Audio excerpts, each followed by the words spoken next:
Hello guys, good morning. இன்றைக்கி நம்ம பார்க்க போகிறது வந்து பார்த்தீங்கன்னா மெமரி கான்செப்ட் தான்.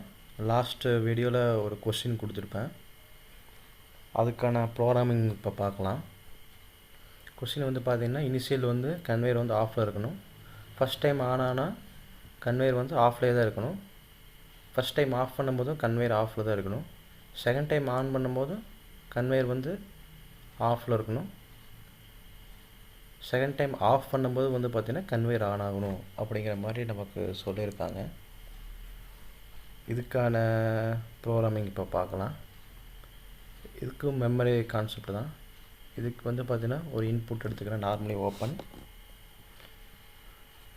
ஒரு மெமரி எடுத்துக்கிறேன், ஃபஸ்ட் டைம் ஆன் ஆகணும் அப்படிங்கிறதுக்காக ஸ்டேட்டஸ் நம்ம தெரிஞ்சுக்கிறதுக்காக மெமரியில் ஸ்டோர் பண்ணுறேன்.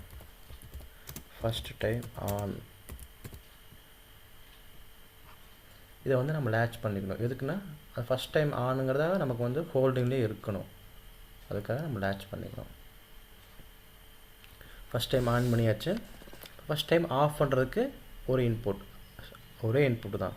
இதை நார்மலி க்ளோஸராக எடுத்துக்கலாம். ஏன்னா ஃபஸ்ட் டைம் ஆஃப் பண்ணும்போது நமக்கு மெமரி அடுத்த மெமரியில் ஸ்டோர் ஆகணும். First time of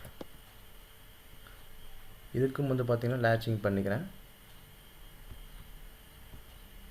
memory 1 latch பண்ணிக்கலாம். ஓகே, இப்போ இந்த மாதிரி போட்டிங்கன்னா இங்கே நார்மலி க்ளோஸ் கான்டாக்டாக இருக்குது. இப்போ நீங்கள் பிஎல்சி வந்து ரன் பண்ண உடனே வந்து பார்த்திங்கன்னா இந்த ரங்கு வந்து ஆக்டிவேட் ஆகிரும், மெமரி 1 வந்து ஆன் ஆகிரும், நம்ம எந்த இன்புட்டுமே கொடுக்காம.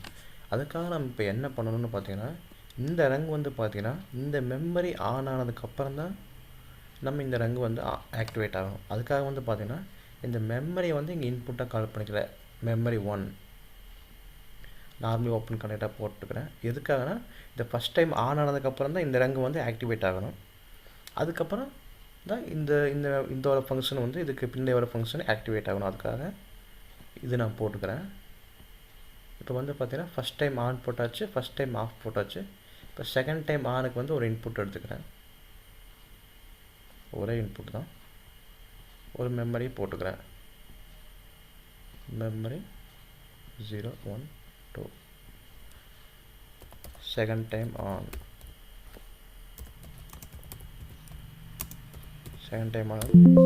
இந்த மெமரியில் ஸ்டோர் ஆகும்.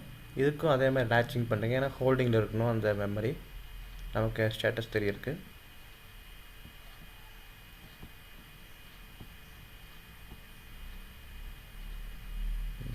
இப்போ இந்த மாதிரி நீங்கள் போட்டிங்கன்னா ஸ்டார்டிங் பாருங்கள், இந்த இதுவும் பாருங்கள். ஃபஸ்ட் டைம் மெமரியும் ஆன் ஆகும், செகண்ட் டைம் மெமரி ஆன் ஆகும். ஆனால் செகண்ட் டைம் மெமரி வந்து நமக்கு எப்போ ஆன் ஆகணும், இந்த மெமரி 1 அப்படிங்கிற கண்டிஷனுக்கு அடுத்து தான் இந்த ரங்கு வந்து ஆக்டிவேட் ஆகணும். அதுக்காக வந்து பார்த்திங்கன்னா இந்த மெமரி 1 வந்து இங்கே நார்மலி ஓப்பன் கனெக்டாக நம்ம வந்து இன்புட்டாக போட்டுக்கிறோம். எதுக்காகன்னு பார்த்தீங்கன்னா இந்த கண்டிஷனுக்கு அப்புறம் தான் இந்த ரங்கு வந்து ஆக்டிவேட் ஆகணும், ரன் ஆகணும் அப்படிங்கிறதுக்காக. இப்போ வந்து செகண்ட் டைம் ஆஃப்கான ஒரு மெமரி எடுத்துக்கலாம். ஒரு இன்புட் போட்டு செகண்ட் டைம் ஆஃப். இதுக்கு வந்து பார்த்தீங்கன்னா டைரெக்டாக கன்வேயரை போடலாம்.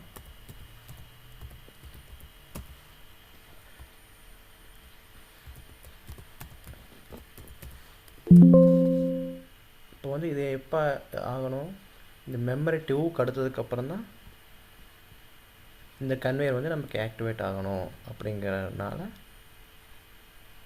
மெமரி 2வை இன்புட்டாக கால் பண்ணிக்கோங்க.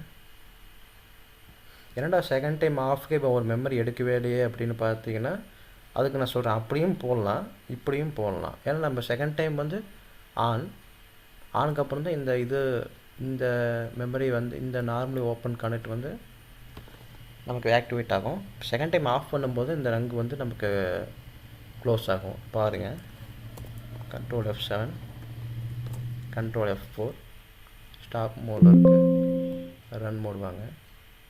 இப்போ வந்து கண்டிஷன் வந்து பார்த்திங்கன்னா 0 0 இனிஷியலாக கொஸ்டின் பார்த்துக்குங்க, 0 0 இருக்கணும். ஃபஸ்ட் டைம் ஆன் பண்ணுறேன், நமக்கு வந்து அவுட்புட் வரல பாருங்கள். ஃபஸ்ட் டைம் வந்து ஆனுங்க அப்படிங்கிறது இந்த மெமரியில் ஸ்டோர் ஆயிடுச்சு.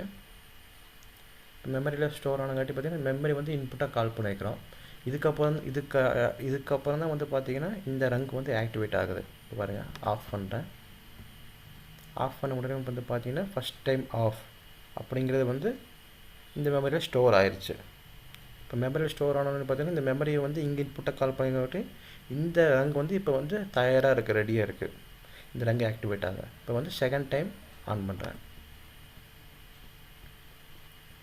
செகண்ட் டைம் ஆன் அப்படிங்கிறது வந்து பார்த்திங்கன்னா இந்த மெமரியில் ஸ்டோர் ஆயிடுச்சு. இந்த மெமரி வந்து இங்கே இன்புட்டை கால் பண்ணிக்கிறங்காட்டி இந்த ரங்க் வந்து இப்போ ரெடியாக இருக்குது, அடுத்து வந்து ஆக்டிவேட் ஆகிருக்கு.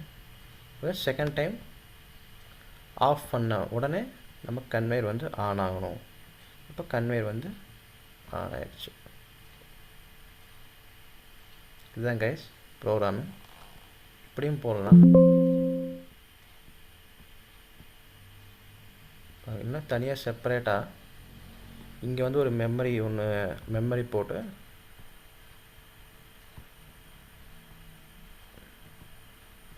Second time of,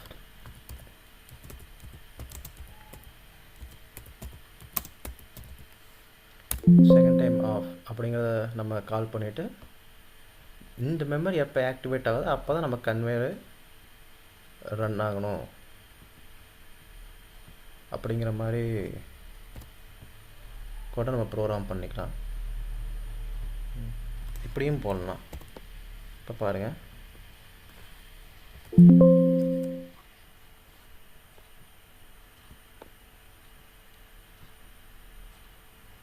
stop mode இருக்குது, ரன் மோட் ஆன் பண்ணுங்கள். மெமரிங்கிற கான்செப்ட் புரியறதுக்காக தான் இந்த மாதிரி கொஷின்ஸ் வந்து கொடுத்து ட்ரை பண்ணி பாருங்கள். ஃபஸ்ட் டைம் ஆன் பண்ணுறோம், ஃபஸ்ட் டைம் ஆன் ஆயிடுச்சு, மெமரியில் ஸ்டோர் ஆயிடுச்சு. ஃபஸ்ட் டைம் வந்து ஆஃப் பண்ணுறோம், ஃபஸ்ட் டைம் ஆஃப் பண்ணுறது மெமரி 1 ஸ்டோர் ஆயிடுச்சு. செகண்ட் டைம் ஆன் பண்ணுறேன், செகண்ட் டைம் ஆன் பண்ணுறது மெமரி 2 ஸ்டோர் ஆயிடுச்சு. பாருங்கள், செகண்ட் டைம் ஆஃப் பண்ணுறேன், மெமரி 3 ஸ்டோர் ஆயிடுச்சு. இது வந்து இன்புட்டாக கால் பண்ணி வைக்கிறங்காட்டி எப்போ ஆஃப் பண்ணுறோமோ அப்போ வந்து நமக்கு கன்வேயர் ஆன் ஆயிடுச்சு. ஓகே கைஸ், இதுதான் இதுக்கான ப்ரோக்ராமிங். ட்ரை பண்ணி பாருங்கள். Thank you guys.